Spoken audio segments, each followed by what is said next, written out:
आफूले चाहेको मान्छेदेखि टाढिएर बस्नुपर्दा कहाँ सजिलो हुँदो रहेछ र।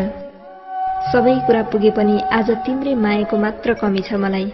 हिजो जस्तै गरी तिमी सँगसँगै हुन नपाउँदा, तिमी सँगसँगै रुन नपाउँदा म कहाँ खुसी छु र। तिमीलाई मेरो याद आउँदैन? जे जस्तो भए पनि तिमी हाँसी खुसी जिउनु ल। म तिमीलाई यसै गरी सधैँभरि सम्झिरहनेछु। तिम्रो यादमा हराइरहन्छु, सधैँभरि तिम्रै भइरहन्छु।